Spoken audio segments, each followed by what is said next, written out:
శాస్త్రంలో అత్యద్భుతమైన ప్రతిభతో భారతదేశ కీర్తిని ప్రపంచవ్యాప్తంగా చాటిన గణిత శాస్త్రజ్ఞుడు శ్రీనివాస రామానుజన్. 100 ఏళ్లకు పూర్వం తమిళనాడులోని ఓ పేద కుటుంబంలో పుట్టిన రామానుజన్ తన మేధస్సుతో కేంబ్రిడ్జ్ విశ్వవిద్యాలయానికి చెందిన గణిత మేధావుల్నే ఆశ్చర్యపరిచారు. సంఖ్యాశాస్త్రంలో కొరుకుడు పడని కఠిన సమస్యలెన్నింటినో క్షణాల్లో పరిష్కరించి నీరాజనాలందుకున్నారు. 3 పదుల వయసుకే జీవితం ముగించిన తరతరాలకు తరగని జ్ఞాన సంపదను అందించి వెళ్లారు. గణిత శాస్త్రానికి ఆయన అందించిన సేవలను స్మరించుకుంటూ బ్రిటిష్ వారు రామానుజన్ జీవితంపై the man who knew infinity పేరిట ఓ చిత్రాన్ని తెరకెక్కించారు. 130 ఏళ్ల క్రితం పుట్టిన శ్రీనివాస రామానుజన్పై, అది 32 ఏళ్లు మాత్రమే బతికిన ఆయన జీవితం గురించి ఇప్పుడు విదేశీయులు సినిమా తీస్తుండడం విశేషం. 1991లో రాబర్ట్ కనిగెల్ అనే అమెరికన్ రచయిత శ్రీనివాస రామానుజన్ జీవిత ప్రస్థానంపై the man who knew infinity పేరిట పుస్తకం రాశారు.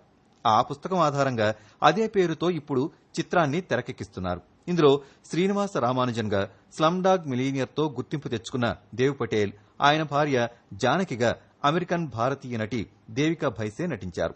బాల్యంలో బడి చదివే సరిగా సాగని శ్రీనివాస రామానుజన్ గణిత శాస్త్ర విజ్ఞానంలో అనంతాన్ని ఛేదించిన మేధావిగా ఎదిగే క్రమంలో ఎదురైన ఒడిదుడుకులను ఈ చిత్రంలో చూపించనున్నారు. పేదరికం వల్ల రామానుజన్ బడిముఖం పెద్దగా చూసింది లేదు. అయితే గణితం పట్ల అపారమైన ఆసక్తితో వయసుకు మించిన ప్రతిభ చూపి ఆశ్చర్యపరిచేవాడు. 13 ఏళ్లకే ట్రిగనామెట్రీపై పట్టు సాధించి సొంతంగా సిద్ధాంతాలు రూపొందించాడు. 15 ఏళ్ల వయసులో క్యూబిక్ ఈక్వేషన్స్ ను దాటి క్వార్టిక్ ఈక్వేషన్స్ ను సాధించేశాడు.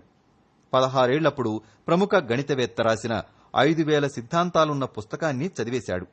అదే రామానుజంలోని అంతర్గత మేధస్సును వెలుగులోకి తీసుకురావడానికి కారణమైంది. ఇలాంటి విశేషాలెన్నో ఈ చిత్రంలో చూపించారట. మరిన్ని ఇంట్రెస్టింగ్ ఫిల్మ్ అప్డేట్స్ కోసం ANDHRAPULSE.com కి సబ్స్క్రైబ్ అవ్వండి.